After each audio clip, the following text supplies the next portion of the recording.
Has one of our current Nuggets officially hit his ceiling? How does Denver stack up against the rest of the NBA's Western Conference in 2025? And what, if anything, could convince Dick Monfort to consider selling the Colorado Rockies? All things to come on today's rundown, where we will begin in the NBA, where I simply want to ask the question, are we bracing for a future appearance from playoff Jamal? Jamal Murray has had a little bit of an up and down reputation when it comes to postseason play, to off-season conditioning and activities, and regular season performance.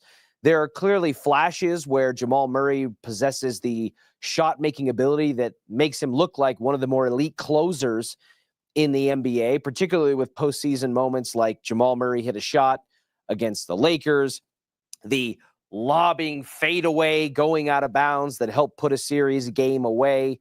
And then there's the Jamal Murray that seems to kind of float and check out throughout the regular season, who's been speculated or called out for conditioning levels and perhaps being a little bit overweight and out of shape and slow compared to what we've seen him perform at in the past.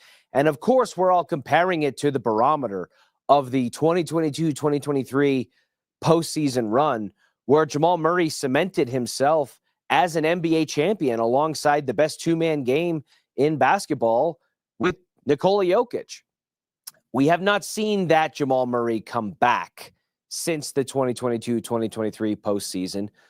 So is that player still in there for Jamal, or is that the peak and the ceiling that we as fans and as Nuggets Nation will be hoping for when it comes to Jamal for the remainder of his career here in Denver? Well, after a little bit of a tumultuous offseason where Jamal Murray gave one of the more surly and unhappy sounding press conferences for a player who just signed a 4-year, $208 million contract extension that I've ever seen, and the way that the postseason ended, ultimately in second round disappointment this past season, we remember Jamal Murray and the disappearing act for Team Canada, where he seemed uncomfortable, was buried on a bench that featured star guards like the reigning finals MVP, Shai Gilgeous-Alexander.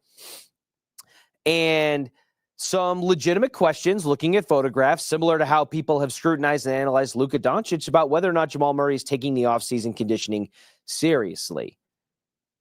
He has interest in the UFC, which he's commonly expressed. He did during that surly press conference where he talked about, potentially exploring options in the UFC after his basketball career, and that basketball was kind of something he's just doing for right now. And this is kind of the theme with Jamal, where it feels like he likes to have fun, screwing with the media and sticking it to them, not giving them answers that they are searching for, perhaps, or being very combative and dismissive of potential criticisms or questions that, in my opinion, many of the time are deemed fair based on what's going on with the team at that time.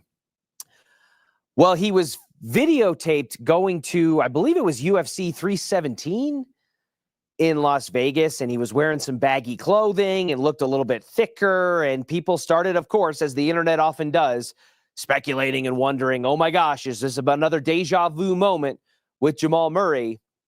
But we got photos and video released from the team yesterday in Las Vegas, but not for UFC, for Summer League, of Jamal Murray practicing and working out with the Summer League squad.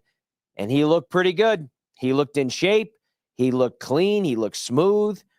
And I got to say, with all the talk that we've had about the Nuggets offseason, shipping Michael Porter Jr. out of town for Cam Johnson, bringing back Brucey B., signing Tim Hardaway Jr., finalizing a trade for Jonas Valanciunas, all the moves and the help that Ben Tenzer and Jonathan Wallace have given to this roster that goes beyond just the margins that they talked so much about in their introductory press conference. Isn't the key to the Nuggets really being able to return to an NBA Finals and perhaps bring back another Larry O'Brien trophy? Doesn't that kind of rest on Jamal Murray being playoff/champion Jamal, reigniting that connection in that two-man game with Jokic that helps space the floor and cycle the offense the way that we saw it do so successfully in 2022, 2023. Nikola Jokic is the best player on the planet. To me, that is something that hasn't been in doubt for a couple of years now. But he can only, on his own shoulders alone, carry the team so far. And you need especially a player at the guard position like Jamal Murray, who works intimately with Jokic the way that they do, to play at the highest level that he can play, to give the Nuggets a real shot. It is unfair to ask the Bruce Browns, Tim Hardaway Jr.'s, Jonas Valanciunas, and frankly, even Christian Brown and or Cam Johnson to carry a burden, the likes of which we saw Aaron Gordon try to carry, where he's a primary ball handler more than we've ever seen him. He's putting up double-digit percentage point increases in his field goal percentage and three-point shooting percentage to try to make up some of the volume that Michael Porter Jr. and Jamal Murray were lacking at times. It's unfair maybe to ask those guys to pick up that same level of burden when Jamal Murray, who is going to be entering a season where he's making north of $50 million per season, on par essentially with what LeBron James is making in the final year of his player option with the Los Angeles Lakers. That is the player that needs to carry that burden. And at least in off seasons past, where we've seen a lot of speculation and frustration, maybe with the perception around Jamal Murray, seeing him back in the lab, working out in the gym with the Summer League squad and looking more fit is a positive sign. And that was something that David Adelman called out in his end-of-season press conference and introductory press conference with the Denver Nuggets. When it comes to the team's conditioning, Adelman said this, quote, "I think we can come back more ready to start the season. I would love for us to come back more ready to go. That'll be the expectation to come back in much better shape." Was he singling out Jamal Murray alone in that quote? I'll leave that up to David Adelman to say yes or no. But the point is, I think it's fair to draw a line, given the conversation that has swirled around Jamal Murray in off seasons past and his situation with Team Canada, and the fact that just like they've done with Luka Doncic, you can pull the photos and you can compare them side by side. There has been tangible evidence to at least say that Jamal Murray was one of the players that David Adelman may have been referring to. And a fast start in a Western Conference that is as stacked from top to bottom as it is can only be a benefit to the Denver Nuggets, who, yes, have to traverse an 82-game regular season, and in theory would probably be satisfied whether they land somewhere between 1 and 4 in the West and maintain home court advantage, at least in the first round of the postseason. A fast start can allow them to be more flexible with their depth and move pieces around to make sure that especially the starting five, the new heavy five with Cam Johnson in place of Michael Porter Jr., is as rested and ready to go as they can be to make a deep push. Jamal Murray's presence at Summer League also signified to me a validation of something else David Adelman said when he was asked recently about the evaluation and assessment of his roster, and he talked about how different the mindset is going to be going into this season. He said, quote, "The young guys that we already have, hopefully they take a step forward, because this is going to be the first time, I'd say, in a few years where it's going to be as competitive as it's ever been in training camp. We're super excited."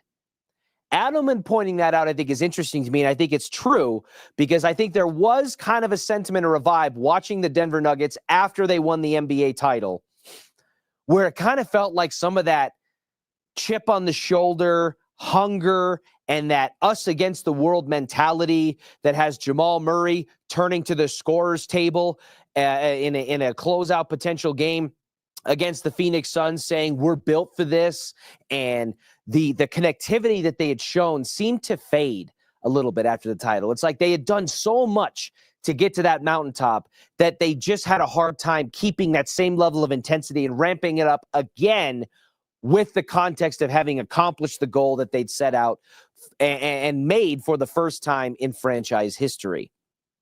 But Jamal Murray getting back in the lab in Summer League, when in theory he could be doing other things with his offseason and enjoying time how he is welcome to do it, to me is a positive sign, because Jamal Murray, from a maturity standpoint, from a mental standpoint, and from a consistency standpoint on the basketball court, has always kind of left me feeling like there's got to be more there.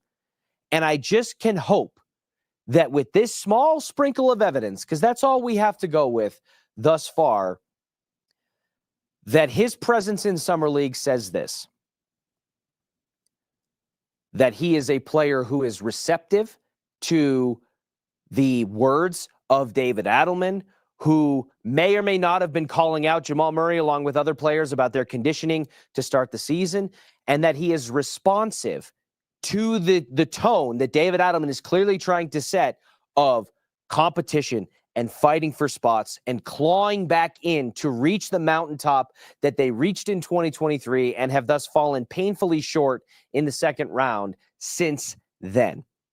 So when it comes to Jamal Murray, I felt pretty encouraged about the fact that he's back in the lab at Summer League, getting shots in, working out, and I think he looks the part thus far, which is a contrast to how we've seen him in the past. And to me, it's at least a positive sign right now in the way, way too early forecast that we have a chance to potentially see Jamal Murray elevate his game closer to the 2022-2023 postseason Jamal, the champion Jamal, than we did in the past. And the fact that David Adelman, who's entering his first full season as a head coach, who called out potentially Jamal Murray and other players about their slow start to the season and their level of conditioning coming into practice, and has already set the stage with the media to say this training camp and this offseason is going to be as competitive as it's been in years, presumably since the year they won the title. My initial thought seeing Jamal Murray out there in Vegas on social media is that he is, at least in the early onset, responding to that challenge. In the world of Major League Baseball, there's a question I feel like I want to ask again, and I'm not sure that there is an answer, and that is, does every man truly have a price? I ask that question because the Tampa Bay Rays baseball franchise is now expected to be sold with a valuation of $1.7 billion. And that is a franchise that, when stacked up against the Colorado Rockies in everything that doesn't include a baseball record in 2025, where the Rockies are just absolutely lapping the field in a painful way, is a franchise that can barely hold a candle to the Colorado Rockies. They are currently playing in a spring training stadium or field setup because of the damage at Tropicana Field. There is speculation about whether or not the team should be moved out of Tampa Bay in the first place. And if that team, who hasn't won anything of merit in the last handful of years, is worth $1.7 billion, then what are the Colorado Rockies fetching as a franchise on the open market? Right off the bat, my gut would say it starts with the 2 in the billion category. And I just started to wonder, is there a number? Is there a price where Dick Monfort would consider selling the Colorado Rockies, who are currently 22-74, on pace for a 37-125 season, nearly 130 in the loss column, and cementing them as the worst team in the history of Major League Baseball? But they have a ballpark that is one of the stars of the sport. They have prime real estate in a location in the heart of lower downtown. And clearly, as evidenced by recent figures that were pointed out by Mike Burrows and reshared by our friend of the station, Mike Kliss of 9 News, are not having any attendance problems. The Colorado Rockies are currently averaging just over 30,000 fans per season, which is more than 1,000 more than the average fan attendance in 2007, the year they went on the magical Rocktober run. You see it there before you. In 2007, just shy of 29,000, and in 2025, just north of 30,000. Now, you may look at that graphic and say, well, Richie, in 2007, the Rockies, prior to Rocktober, were kind of a bad baseball team floating around the sub 500 to 500 record. And that is true. That's part of what made Rocktober such a magical run that brought them life from the clutches of death as a baseball franchise. And in 2008, the first full season after October, they averaged almost 32,000 fans per season, so a little bit more than this year's 2025 season. However, my response to that would be, who cares? That is the greatest the Rockies have ever been as a franchise since their inception here in Colorado. And the fact that we're talking about splitting hairs between a couple of thousand fans per game on average between that season and potentially the worst season in the history of Major League Baseball, and I don't want to hear about the fact that maybe 600,000 or 700,000 more people live in Denver now compared to 2007 and maybe 2008, because we are lying to ourselves if we think that is part of the equation either, or at least a meaningful enough part to discredit the closeness between those two numbers. That statistic and that fact that was shared on social media today by our guy Mike Kliss via Mike Burrows showed me and told me there is nothing that can be done. I truly believe in my soul there is nothing that can be done to fix the Colorado Rockies under the current ownership group. And as far as every man has a price, why would Dick Monfort sell the team unless he just gets tired of people calling him cheap and the worst owner in sports and, calling for his head? They're clearly not stopping going to the games, either Rockies fans or opposing fans. When you've got about a 2,000 fan per game average difference between the best season in the history of the franchise and the worst season, and factoring in the full season after October to now, where they are potentially and likely going to finish as one of, if not the worst team in the history of baseball, the Rockies are an ownership dream. They are the perfect baseball franchise, unfortunately, in a way that doesn't benefit the fans. And that's just, unfortunately, the reality of the situation. Could Dick Monfort bring in more baseball minds and potentially moneyball their way to more records and a better season and compete for a division that they've never won and return to a World Series that they may never sniff again? Maybe. But I don't think so, man, because they don't have to.